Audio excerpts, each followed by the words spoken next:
Está agindo em nosso meio nessa noite, sentimos a presença dele, a palavra já vem falando profundamente ao nosso coração. Isso é precioso, irmãos. Como é bom a gente ouvir a voz de Deus, palavras rema, palavras direcionadas que tocam em nosso coração. Em determinada parte do culto, uma palavra toca em um, depois em outro, em outro. Isso é o Espírito Santo que faz saltar à sua mente alguma palavra que você precisava ouvir, seja ela uma palavra positiva, uma palavra que doa um pouco, que te confronte, não é verdade? Mas o importante é você saber, como a pastora bem pregou, bem ensinou, mais uma vez, que a semente ela é perfeita, a semente é a palavra. Não é o semeador que tem alguma importância ou que faz por sua própria vontade para beneficiar ou para atacar alguém. A palavra é a semente, é a vontade de Deus e ela fala ao nosso coração. Muitas vezes o semeador sendo limitado, limitado, porque todos nós temos limitações, não é verdade? E a palavra nessa noite é uma palavra muito conhecida, que se encontra no Evangelho de João, capítulo 3. Evangelho de João, capítulo 3. Abra sua Bíblia lá, mantenha ela aberta, nós vamos ler do versículo 1 ao 6. Amém? Enquanto os irmãos vão procurando, eu vou fazer a minha breve oração. Pai, em nome de Jesus, mais uma vez aqui estou para ministrar a sua palavra pela sua infinita graça. Eu bem sei, Senhor, que se o Senhor não edificar a casa, em vão trabalho que edifica. Se o Senhor não guardar a cidade, em vão vigia a sentinela. Se o teu Espírito Santo não falar, as minhas palavras não têm poder algum, serão palavras ao vento. Mas se o Senhor guardar a cidade, se o Senhor edificar a casa, se o Senhor falar nessa noite, através do teu Espírito Santo, eu sei que isto produzirá em nós frutos, transformações, milagres. E é isso, papai, que eu sei que é a tua vontade, que em nossas vidas aconteçam milagres. Em nome de Jesus, que assim seja. Amém. João capítulo 3, Evangelho de João capítulo 3, versículo 1 ao 6. Vamos lá. Diz assim a palavra do Senhor. E havia entre os fariseus um homem chamado Nicodemos, príncipe dos judeus. Este foi ter com Jesus à noite e disse-lhe: Rabi, bem sabemos que é mestre, vindo de Deus, porque ninguém pode fazer estes sinais que tu fazes, se Deus não for com ele. E Jesus lhe respondeu: na verdade te digo que aquele que não nascer de novo não pode ver o reino de Deus. Disse-lhe Nicodemos: Como pode um homem nascer sendo velho? Pode, porventura, tornar a entrar no ventre de sua mãe e nascer? E Jesus respondeu: na verdade te digo que aquele que não nascer da água e do Espírito não pode entrar no reino de Deus. O que é nascido da carne é carne, o que é nascido do Espírito é Espírito. Amém? Todos os irmãos já ouviram muitas pregações, eu também, sobre essa mensagem.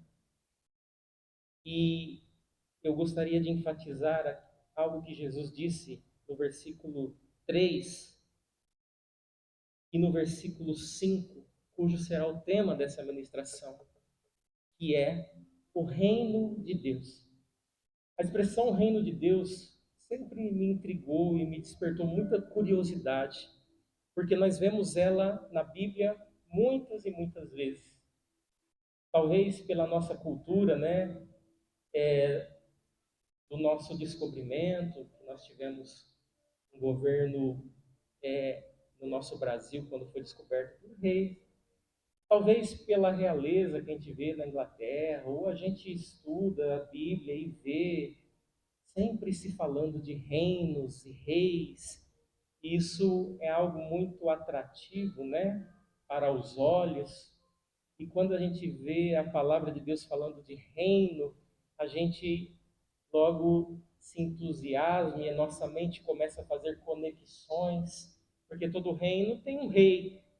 E se tem rei, tem súditos. Se tem reino, tem trono. Se tem reino, tem trono, também tem palácio. E tudo isso nos leva a se alegrar, a se emocionar quando a gente começa a visualizar essas coisas relacionadas a Deus. E quando nós vemos na Bíblia, várias vezes, a expressão reino de Deus ou reino dos céus, é uma expressão muito forte.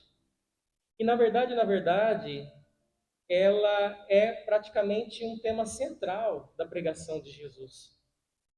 Para os irmãos terem uma ideia, uma curiosidade, Jesus expressou cerca de 100 vezes no Novo Testamento a expressão reino de Deus ou reino dos céus. Para os irmãos terem uma ideia dessa curiosidade, foram 32 vezes expresso a palavra reino dos céus, quase que exclusivamente no Evangelho de Mateus. E foi dita 68 vezes no Novo Testamento a expressão reino de Deus, já no caso, predominantemente nos evangelhos de Marcos, Lucas e João. Isso também desperta uma curiosidade, né? Qual é a diferença, reino de Deus ou reino dos céus? Ou por que foram usadas essas duas expressões diferentes? A diferença, no caso, irmãos, é uma resposta, a resposta é cultural. Por quê? A expressão reino dos céus foi dita quase que na sua maioria por Mateus, porque o evangelho de Mateus foi escrito direcionado para os judeus, o público judeu. Os irmãos podem ver que na tradição judaica, e nós lemos no Velho Testamento algumas coisas a respeito disso, o povo judeu até hoje, ele tem muito zelo e ele não cita o nome de Deus em vão. Então, Mateus, sabendo disso, para não gerar polêmica, ele utiliza a expressão reino dos céus, porque nesse caso era um eufemismo perfeito para se referir à vontade, à morada de Deus, sem citar o nome sagrado. O nome de Deus, irmãos, para os judeus é tão sagrado que os escritores, os copiadores das escrituras sagradas, eles, toda vez que eles iam citar o nome de Deus, eles tinham uma reverência enorme. Eles tinham que sair, voltar a tomar banho, era uma coisa tremenda, por conta do zelo da expressão do nome de Deus. Já os outros evangelistas não usaram a expressão reino dos céus como Mateus, e sim reino de Deus. Por quê? Porque eles escreveram para gentios, ou seja, para não judeus. E aí, no caso, esse público, se usasse a expressão reino dos céus, ia soar algo muito místico, porque naquela época a cultura grega, a cultura romana, quando se falava em reino dos céus, poderia abrir exceção, poderia abrir interpretação para os outros deuses, porque eles tinham muitos deuses. Aí os evangelistas já usavam a expressão reino de Deus, para focar na divindade única que era pregada. E assim não abria interpretações para que aquele público que estava recebendo aquela palavra, os gregos, os romanos, entendesse que haviam outros deuses. Irmãos, isso eu estou trazendo essas curiosidades para os irmãos entender o quanto a palavra, a expressão reino de Deus, ela é impactante. E eu acho bem interessante, eu escolhi esse tema, esse texto, eu fui direcionado por Deus, pelo Espírito Santo me tocou nesse texto sobre Nicodemos, porque muitas vezes a gente foca na curiosidade que Nicodemos falou, né? Sobre a questão de nascer de novo. Mas eu quero focar na curiosidade que Jesus disse que aquele que não nascer de novo não pode ver o reino de Deus. Nicodemos não prestou atenção nesse detalhe, ele focou na questão de nascer de novo. Mas e aí por isso que ele perguntou, né? Mas como pode um homem velho, né, voltar ao ventre da mãe e tal? Mas ele esqueceu da expressão reino de Deus ou reino dos céus. Mas eu acredito, irmãos, que quando ele parou para refletir, ele sendo um homem, um doutor da lei, que conhecia muito da lei judaica, da Torá. Outra curiosidade para os irmãos, a Torá, a lei judaica, ela é composta por 613 mandamentos. Nicodemos era um mestre da lei. Ele conhecia tudo de lei, de Velho Testamento. E esses 613 mandamentos, irmãos, eles são divididos em 248 positivos, ou seja, a fazer, coisas a fazer. Exemplo, eu tenho que honrar pai e mãe, os mandamentos. E 365 mandamentos negativos, ou seja, as coisas para não fazer. Exemplo, não roubarás, não furtarás. Nicodemos conhecia todos eles de cor. Ele era um mestre da lei. Mas, irmãos, eu acredito que ele ficou curioso acerca de Jesus quando ele viu Jesus, ou ele ouviu falar acerca de Jesus, expressando sobre a chegada de um novo reino. Porque Jesus disse várias vezes: é chegado o reino de Deus, arrependei-vos. É chegado o reino dos céus, arrependei-vos. E o interessante, irmãos, é que Nicodemos conhecia tudo sobre o reino israelita. Conhecia tudo sobre, desde a fundação de Abraão, Isaac, Jacó, desde a fundação das 12 tribos, desde quando Deus deu a lei para Moisés, e a lei nada mais era do que uma constituição. A constituição era uma maneira de Deus moldar a cultura daquele povo judeu, ao qual Deus falou na sua palavra que era um povo seu. Em Deuteronômio 14, versículo 2, a palavra diz assim: pois vocês são povo consagrado ao Senhor, o seu Deus. Dentre todos os povos da face da terra, o Senhor os escolheu para serem tesouro pessoal dele. Também em Êxodo 19:5, a palavra diz assim: agora, portanto, se ouvirdes atentamente a minha voz e guardardes a minha aliança, sereis minha propriedade exclusiva dentre todos os povos, porque toda a terra é minha. Mas vós sereis para mim, Deus falando para os judeus, vós sereis para mim reino de sacerdotes e nação santa. Então a lei, os mandamentos que Nicodemos tão bem conhecia, foi trazido por Deus para o povo judeu, para que o povo judeu fosse e tivesse a sua cultura, a sua maneira de viver moldada para ser um povo exclusivo, separado de Deus na face da terra. Com qual finalidade, pastor? Com a finalidade de ser um exemplo para as outras nações, para que as nações pagãs, os outros povos, olhassem para o povo de Deus, o povo de Israel, e visse: esse povo realmente é abençoado, esse povo realmente segue uma lei, que o seu Deus é um Deus vivo e verdadeiro, e assim pudesse se converter ao verdadeiro Deus, ao Deus de Israel. Nicodemos sabia de tudo isso. Então, Nicodemos, poderíamos dizer que ele era um mestre em cultura hebraica, ele era um mestre em cultura, em conhecimento do reino de Israel. Ele poderia citar com certeza todos os reis, desde Saul até o último, e todas as situações que aconteceram nos reinos de Israel. Mas só que ele não estava entendendo o que Jesus estava dizendo, que era chegado o reino dos céus. Todo judeu aguardava, e até hoje aguardam, o Messias, o verdadeiro rei, aquele que haveria de governar para sempre o seu povo. E quando eles pensavam em reino, em rei eterno, eles lembravam ou pensavam no Messias.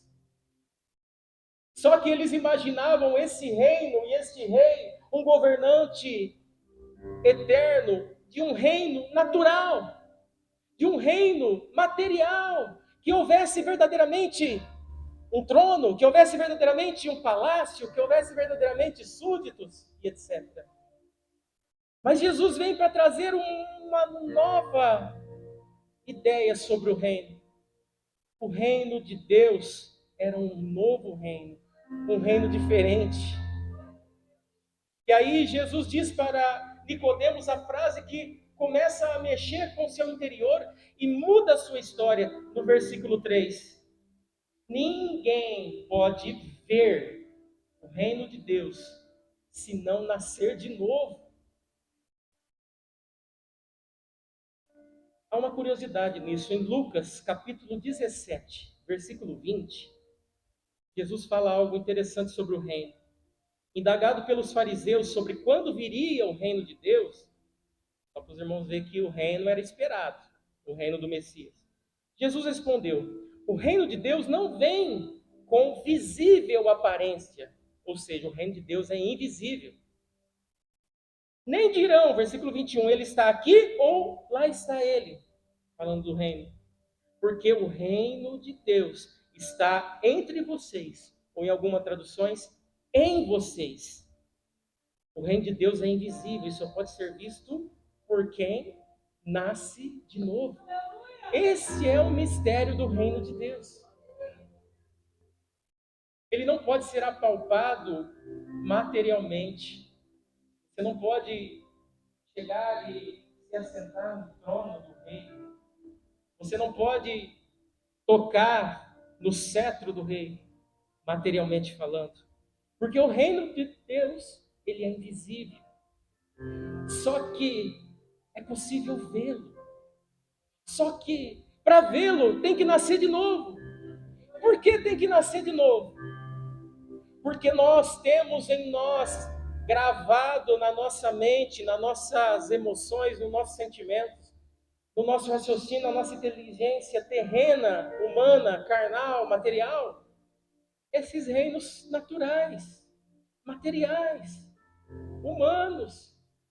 E nós só podemos enxergar o reino de Deus se nós apagarmos isso da nossa mente e abrirmos os olhos espirituais para enxergar o invisível.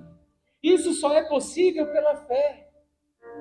Isso só é possível conhecendo e ouvindo a palavra do Senhor, acreditando no que Jesus disse.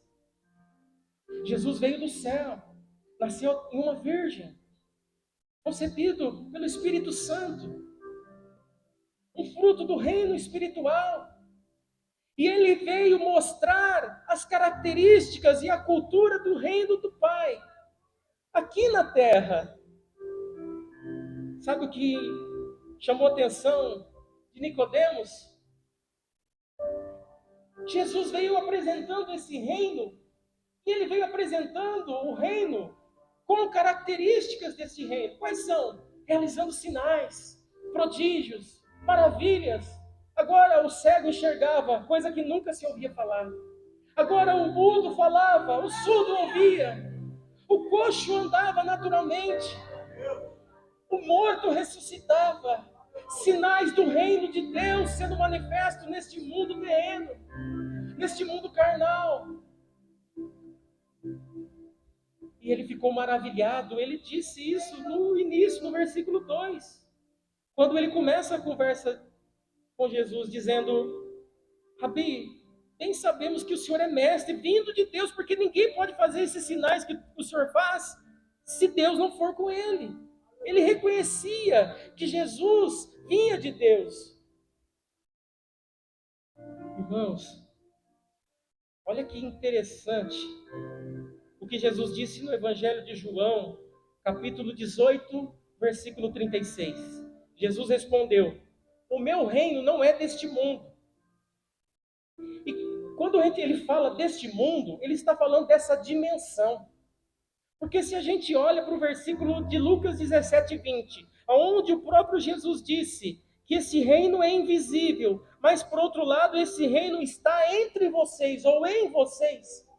Como pode haver um reino coabitando no mesmo espaço, no mesmo lugar? A pastora citou no início do culto algo semelhante.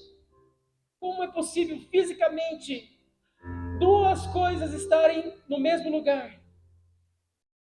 A gente pensa quando fala, vai para o céu. O cristão vai partir, vai para morar no céu. Pensa que o céu está a milhares de quilômetros daqui. O céu, irmão, o reino de Deus não é calculado por números ou cálculos ou distâncias humanas. É uma dimensão do Espírito. Eu quero te contar um segredo. O reino de Deus, ele está aqui entre nós. Aqui na igreja agora tem anjos voando aqui no nosso meio.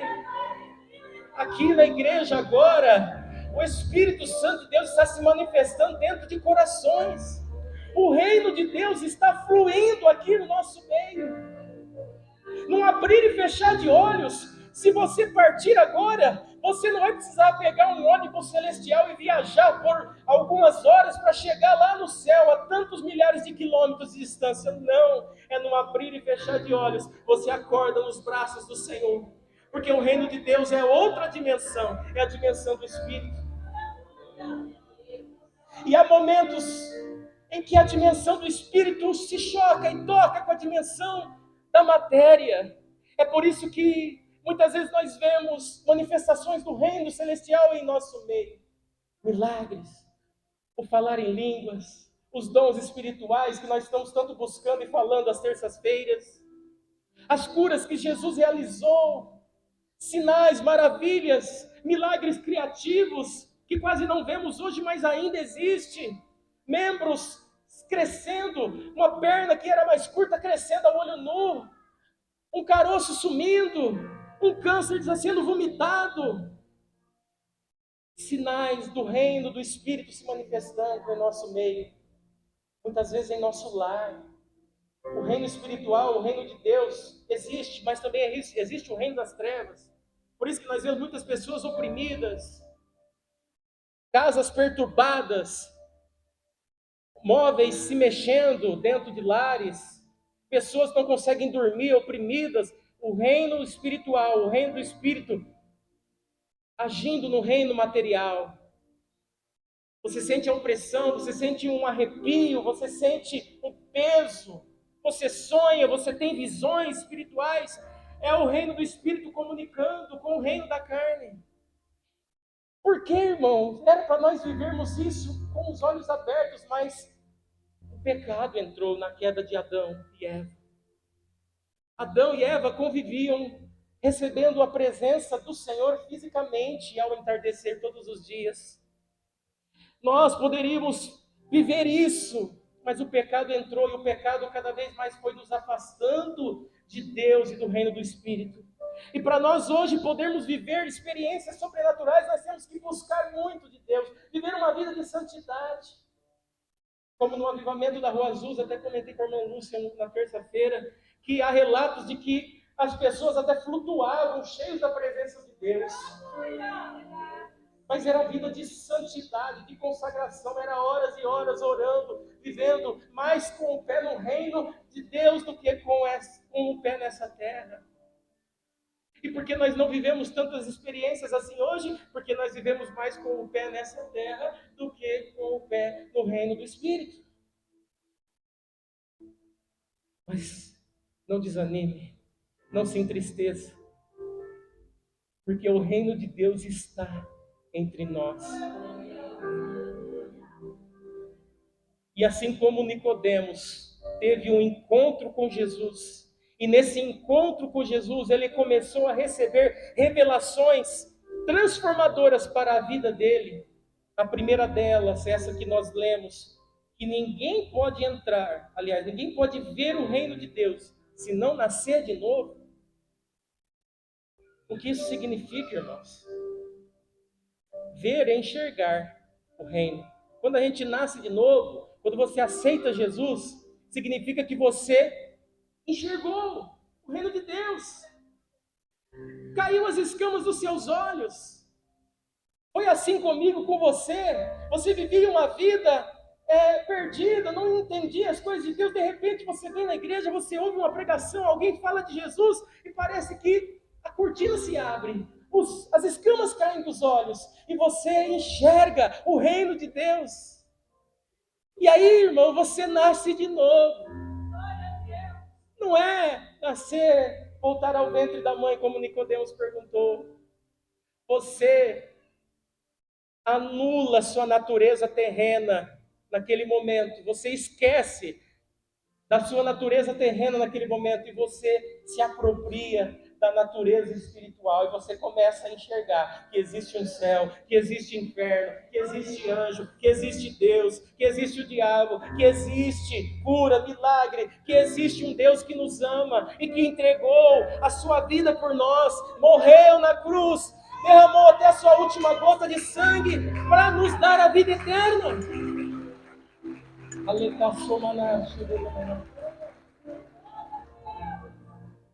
Então você enxerga Sabe aquele momento que você entrega a sua vida para Jesus e você é cheio de uma alegria tremenda e você nasce de novo?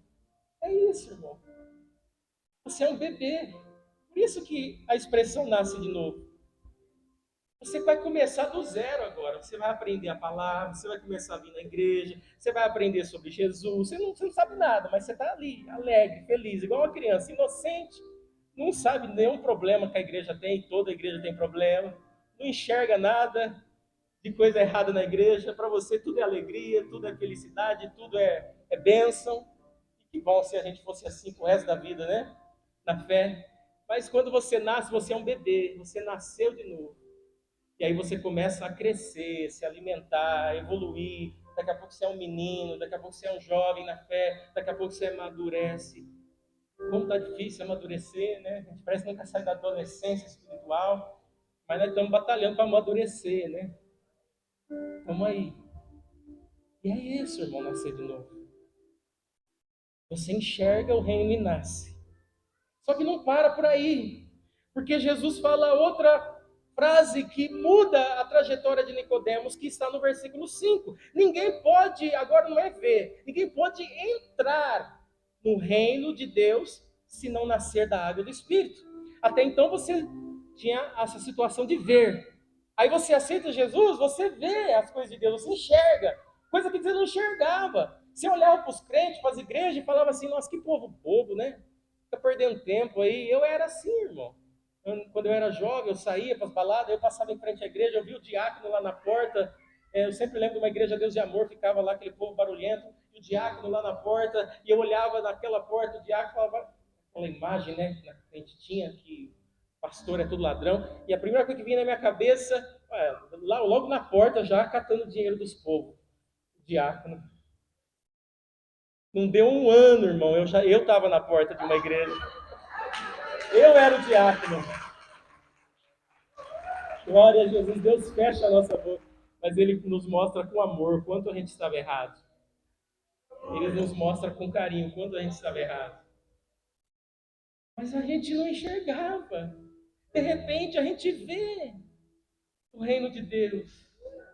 Ninguém pode entrar em algo que não vê. Então, e é por isso que Jesus falou: ninguém pode entrar no reino de Deus se não enxergar, se não nascer de novo, se não deixar para trás a velha natureza, se não deixar para trás as. Como é que é a palavra? Quando a gente tem desprezo por alguém, fugiu a palavra agora. Por fim, deixar para trás o velho homem, aquela velha maneira de enxergar as coisas, aquela mente fechada. Mas aí, irmãos, agora não é só ver, agora é entrar no reino de Deus, tem que nascer da água e do Espírito. Aí a pastora falou hoje sobre o batismo. Nascer da água é se batizar. Quando você se batiza nas águas, por que o batismo é por imersão? Porque a palavra batismo significa imersão, imergir. E quando você imerge ali, se afunda na água, você se levanta, você nasce de novo. Uma nova criatura. Você nasceu da água. Mas e se eu não nascer? E se eu não der tempo de eu batizar, eu morrer, eu sou salvo? Sim, irmão. Porque quando você enxergou o reino de Deus e nasceu de novo, você já recebeu o Espírito. Você nasceu do Espírito ali. O Espírito Santo lhe foi dado por Jesus. Não estou falando de batismo ou plenitude do Espírito Santo, que é o que nós estamos estudando na terça. Mas é o receber o Espírito de Deus. Mas o cumprimento da palavra é o se batizar nas águas. Mas Jesus está ensinando para Nicodemos a sequência do reino de Deus, como funciona. Porque até então ele conhecia o reino material. Ele achava que as leis, aquelas 613 leis, eram a constituição do reino de Deus, que era aquilo o reino de Deus. A configuração dos sacerdócios e etc. Aquilo era o reino de Deus. Aí Jesus vem e traz tudo diferente, bagunça a cabeça dele. E mostra que o reino não é isso. E mostra que tem que nascer de novo, e agora mostra que tem, para poder entrar, tem que nascer da água e do Espírito.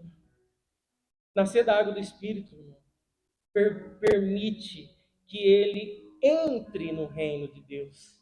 Por isso que quando você se batiza, você recebe o Espírito Santo, você começa já a dar uns passinhos dentro do reino, que você começa a sentir a presença de Deus, sentir os arrepios do Espírito Santo, sentir aquela alegria na presença do Senhor. Daqui a pouco você quer se envolver com as coisas de Deus, você quer participar, você quer evangelizar, você vê alguém orando, você quer orar também, porque isso é característica do reino. Você vê alguém realizando, Deus usando uma pessoa para realizar um milagre, você também quer. Você vê alguém falando em língua, você fala também, eu quero isso também, faz parte do reino. Você já está andando dentro do reino de Deus.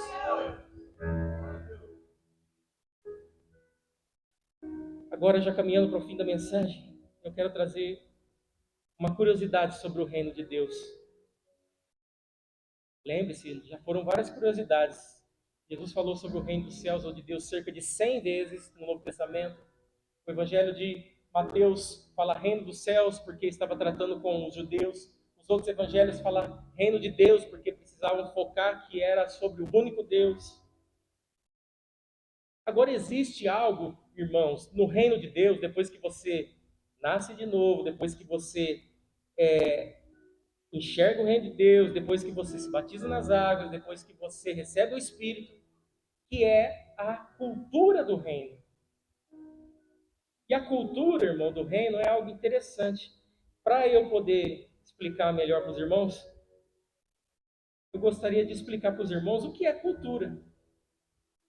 Segundo o dicionário tradicional, cultura é o conjunto complexo de conhecimentos, crenças, artes, leis, moral, costumes e hábitos adquiridos pelo ser humano como membro de uma sociedade. Ela funciona como, vamos dizer assim, um software de computador que molda o comportamento, o pensamento e a identidade de um povo. Só para contextualizar, agora talvez os irmãos vão achar interessante dar umas risadas. Algumas diferenças culturais para os irmãos entender na prática o que é uma cultura de um povo, ou de um reino, ou de um lugar. Por exemplo, existem culturas relacionadas aos gestos e à linguagem corporal. Por exemplo, sabe o joinha, o polegar levantado assim? No Brasil, nos Estados Unidos, isso aqui é um ok, certo? Eu vi as irmãs ali do louvor dando ok lá para quem estava controlando a mesa. Só que se você for no Iraque, ou no Irã, ou no Afeganistão, se você der um joinha para alguém, isso é um insulto gravíssimo. É como se você estivesse mostrando outro dedo, que é aquele dedo que não convém mostrar. Você entende como que a cultura é interessante? Todo reino, todo país, toda a sociedade, todo povo tem uma cultura. Por exemplo, o sinal de V, de vitória. Agora, na campanha eleitoral, nós vamos ver muitos políticos dando um sinal de V, né? Se você fizer esse sinal com as costas da mão, se as costas da mão estiver para fora, na Inglaterra ou na Austrália, é um gesto de baixo calão ou de hostilidade. Olha que interessante. Essa aqui eu achei bem interessante. Sabe o balançar a cabeça, o sim e o não? Na Bulgária e na Albânia, isso é invertido. Se você fazer assim lá, é não. Se você fazer assim lá, é sim. Imagina você num restaurante lá, a pessoa fala, mostra o cardápio, você fala assim, e ela estava entendendo que é um não. E ela está apresentando outros pratos para você, e você vai ali, você nunca vai comer nada, porque você está só falando não para ela. Cultura de um povo, de um reino, de um lugar.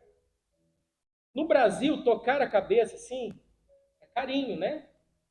Na Tailândia e países budistas, é uma ofensa, pois a cabeça é a parte mais sagrada do corpo deles.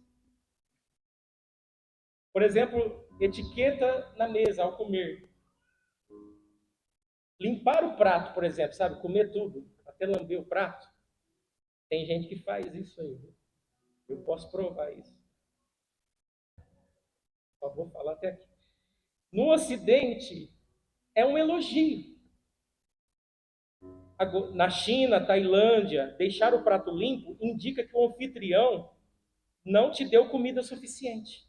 Olha que interessante. Ou seja, aqui no Ocidente é um elogio, significa que você gostou da comida. Você comeu tudo, comeu até lamber o prato. Já na Tailândia e na China, deixar o prato limpo significa que o anfitrião que te deu comida não te deu comida o suficiente. Aí ele se sente ofendido, puxa vida. Então é correto lá nesses lugares você deixar um pouco de comida. Mesmo que você está com aquela fome, querendo comer tudo, você tem que deixar um pouquinho. Porque senão você vai ofender o anfitrião. Então, principalmente se for churrasco. Barulho ou comer? Eu acho que muita gente não gosta disso, né? No Brasil é falta de educação, né? Você ficar ali mastigando, parece uma metralhadora. Já no Japão e na Coreia, fazer barulho ao comer macarrão, por exemplo, sabe aquele. Isso, é isso aí. O de aparelho não vou conseguir fazer isso. Mas é essa é chupar ali, né? É o... Fazer isso lá no Japão e na Coreia é sinal de que você está gostando da comida. Olha só que interessante. Agora todo mundo vai achar legal. Eu sei que todo mundo faz escondido na sua casa. Arrotar. No Ocidente é falta de educação. Aqui é falta de educação. Nós estamos na casa de alguém ou num restaurante, arrotar, né? Já nos países árabes ou em partes da China, é um elogio sonoro que indica que você ficou satisfeito. Vai ter irmão que vai se dar bem, né? Lá nesses lugares, porque vai estar elogiando bastante o chefe. É perigoso receber mais um prato de graça. E assim vai, irmãos. Estou falando de culturas. Estou falando da cultura do reino, né? Vamos chegar lá. Sorriso para estranhos. No Brasil é um sinal de empatia. Na Rússia, se você sair sorrindo para todo mundo aí, você vai arrumar problema. Porque significa é um sinal de falsidade, ou de ofensa, ou falta de inteligência. Olhar no olho da pessoa, contato visual. Nos Estados Unidos, na Europa, é um sinal de honestidade, né? Eu já ouvi muitas pessoas dizer que não confiam em pessoas que não conversam olhando no olho. Só que no Japão já é um insulto. Aliás, na Nigéria e no Japão, encarar uma pessoa nos olhos é visto como um desafio. Você está desafiando a pessoa. Um desrespeito. Por isso, irmão, você que tem passaporte, já está planejando viajar, estude o lugar que você vai. Viu? Toma cuidado. Senão você pode arrumar problema. Dar gorjetas. Nos Estados Unidos é praticamente obrigatório. Já no Japão é um insulto, pois o bom serviço lá é considerado como um dever e não algo que a gente tenha que pagar. O povo japonês, a cultura japonesa é admirável mesmo em muitas coisas. E assim vai, irmão. Sapatos em casa, né? Para quem gosta da Record, assistiu aquelas novelinhas turcas que está passando agora, você vê que o pessoal tem o costume de tirar o sapato quando entra na casa da pessoa. Lá no Japão, na Turquia, entrar calçado com sapato é uma falta de respeito grave. Significa, por quê? Porque o sapato carrega sujeira, né? Então você tem que tirar os sapatos na porta. Eu estou explicando tudo isso aí para os irmãos só para descontrair um pouco, para falar agora. Exato, pastor. Agora vai doer um pouco, porque eu tinha que fazer os irmãos rir um pouco para depois chorar, né? Mas é com carinho, eu não tenho muito esse tom de bater, sabe? A pastora já tem mais facilidade, mas é pastora, né? Ela é aquela que Deus colocou para dirigir, para pastorear. E pastorear, irmão, de vez em quando tem que dar umas cajadadas. Tem as histórias aí que tem pastor que tem que até quebrar a perna da ovelha para poder a ovelha aprender a ficar no aprisco. Mas isso é outra história. Irmãos, a cultura do reino são os valores do reino de Deus. A partir do momento que você enxerga e você entra nesse reino, você tem que estar ciente que esse reino, o reino dos céus, ele tem valores, ele tem regras, ele tem hierarquias, ele tem leis.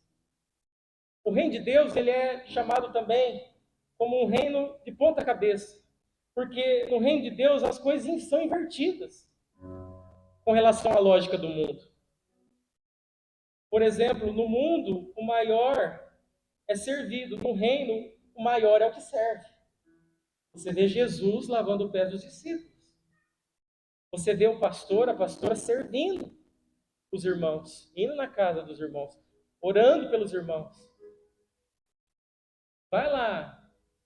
para o presidente da República ou para alguma autoridade para ele te servir. Nem te olha na cara. Mas no reino de Deus é assim. Se você quer ser grande, você tem que se humilhar. Você tem que servir. E aqueles que são pequenos são exaltados. Riquezas no reino de Deus é através da generosidade. Quando a gente distribui aqui na terra, a gente fica rico no reino dos céus. As bem-aventuranças que nós vemos em Mateus capítulo 5 são a constituição do reino. Felizes são os humildes, ou bem-aventurados. Bem-aventurados os que choram, felizes os que choram, felizes os mansos. É uma cultura, irmão, diferente da cultura do mundo. É uma cultura de pureza, de misericórdia, de paz. Por isso que quando Jesus veio, ele veio diferente do que as pessoas imaginavam. Que ele viria um rei que traria um reino de poder e destruiria os inimigos. Jesus veio andando com as prostitutas, com os bandidos, com os ladrões, com os pobres, com os aleijados, curando, trazendo as virtudes e características do reino dos céus. Por isso que o povo evangélico, irmão, ele é diferente. Ele procura viver de acordo com o seu rei. Todo reino se espelha no seu rei, no seu líder. E no Brasil não faça isso, pelo amor de Deus. Mas nós somos cidadãos dos céus. Então nós devemos nos espelhar no Rei dos Reis, que é o nosso Senhor Jesus.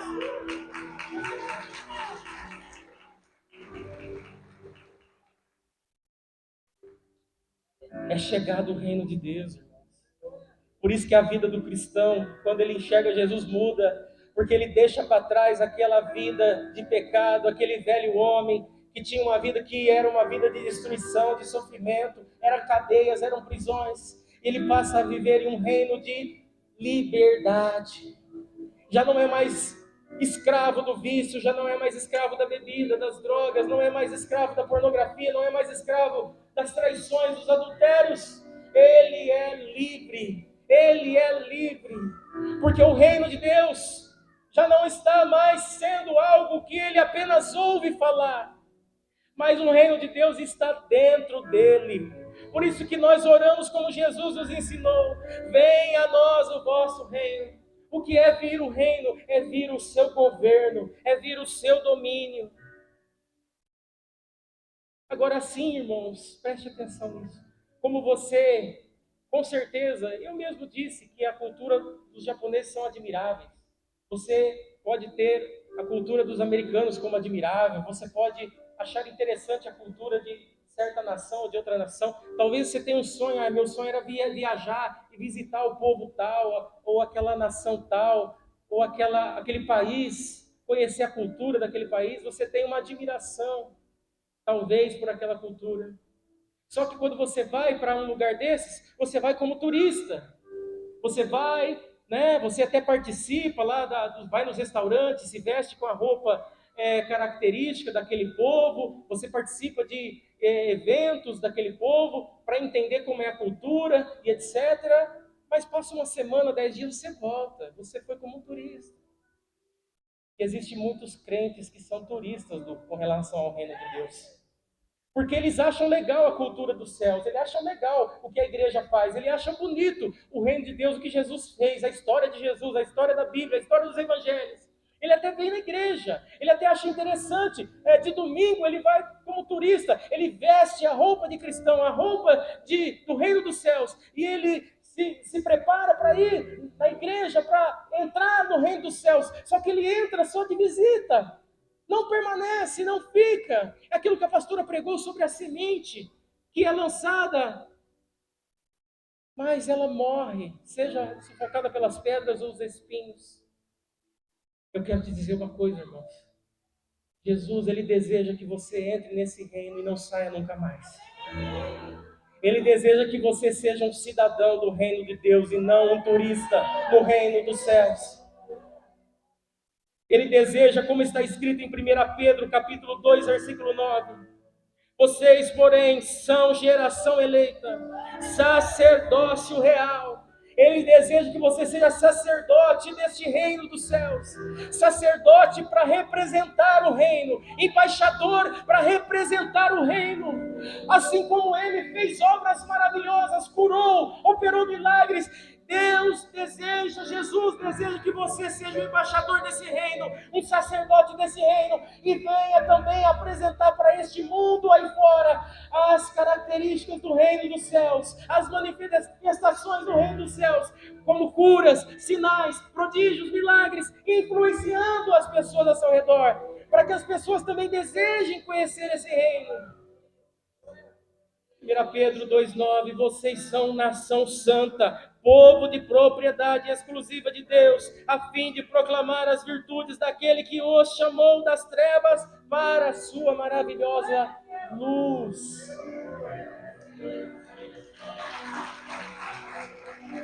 Quem quer ser cidadão do céu aqui?